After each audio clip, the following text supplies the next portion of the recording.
Before this video starts, please consider subscribing. So let me introduce you to Trout Mask Replica, an album by Captain Beefheart and his magic band. That's what they're called. According to Wikipedia, Trout Mask Replica has been widely regarded as the masterpiece of Captain Beefheart's musical career and an important influence on many subsequent artists, even being preserved in the National Recording Registry by the United States Library of Congress in 2010 for being culturally, historically, or aesthetically significant. In the biography titled Captain Beefheart by Mike Barnes, he writes that there is an untouchable magic at its core. And within the book, there is an interview with Matt Groening, the creator of The Simpsons, where he says that Trout Mask Replica is the greatest album he has ever heard. Clearly, there is something spectacular and special about this album. Let's give it a listen. Here is Frownland, the opening track of the double-length album. I cannot go back to your Frownland. My spirit's made up of the ocean. So what do you think? Trout Mask Replica was not widely received positively when it was first released. In the biography, before Matt Groening says that it's the greatest album he has ever heard, he says that the first time he heard it, he thought it was sloppy cacophony. John Peel, a DJ in the UK, also in the biography, says that his initial response was respecting it was crap and that Captain Beefheart had blown it. Now, is all of this just a video to dunk on an experimental album? No, of course not. Actually, on the contrary, musical experiments like this are crucial to expanding the definition of music.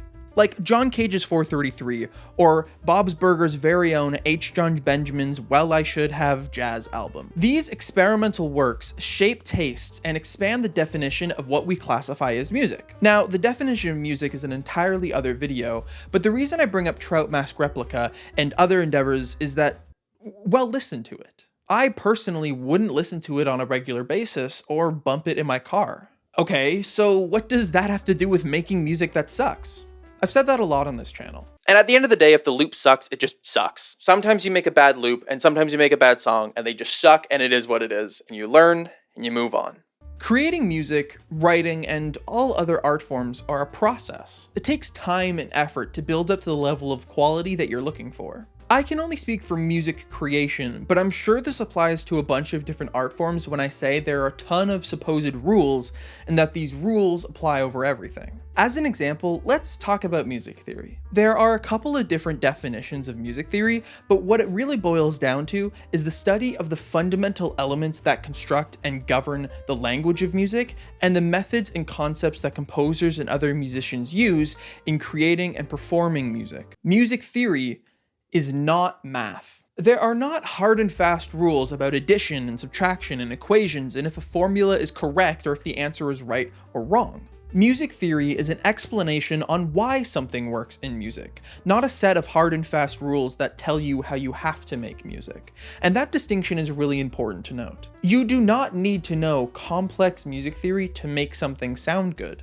If somebody goes, oh, that vocal's too compressed. That's true if you don't like the way it sounds. That might be the reason. But if you go, no, I compressed it that way on purpose. I like it. Even if it was an accident, if you like how it sounds, then it's the correct way because taste is everything. What you do need to know is what sounds good to you. In the experimentation, learning, and process of finding out what you like and what sounds good to you means that you might be making music that sucks. But that's important and so necessary as an artist. Making music that sucks means that you are formulating your tastes and learning your process. The difference between music that is from a beginner and music that is experimental is not only time and knowledge, a bit of fame helps, but also the understanding of expectations and music theory and how to completely disregard all of that. It's not knowing the rules, it's how you are breaking the rules. When Captain Beefheart and his magic band make Trout Mask Replica, they are not amateur musicians still learning, they are masters exploring what it means to make music. However, it's not just the act of playing and recording music that is a part of the music making process. Songwriting also means lyrics. In John Bellion's song JT, he sings, "A song a day for 6 years seems like light years away from today." And if you Google a song a day, you get 3 trillion results. Many other artists have said things along these lines, and Ed Sheeran even has a really good metaphor that relates to songwriting.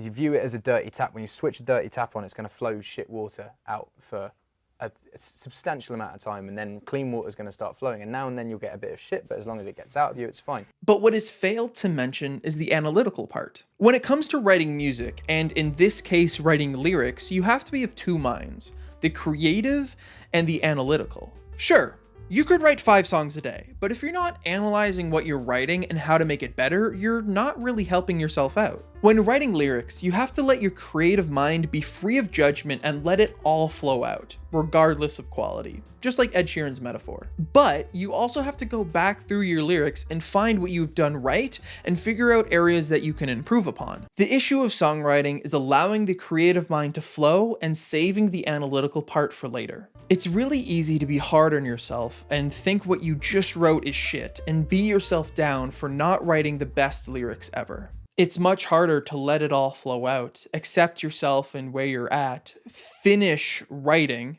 and analyze it later in a different headspace. It's not about the grand total of how many songs you have written. It's about the quality of your analysis about what you were doing well and what you need to improve upon. It's about self-reflection on where you can improve songwriting-wise. By making music that sucks, you can work on all of these elements. It's really easy in this age of quantity over quality to think, oh, if I just write more songs, then I'll be a good songwriter. And yes, writing songs is important. You can't be a songwriter without any songs, now can you? But writing a good song also means looking at your lyrics and thinking about how they can be improved. You cannot expect yourself to write a banger of a song on your first or second try. So make music that sucks.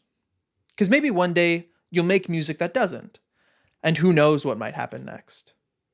Thank you for watching. And speaking of music that doesn't suck, check out my EP out everywhere right now, link in description. Woo!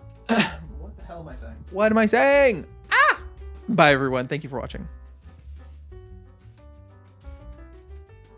Dude, sucking at something is the first step towards being sorta good at something.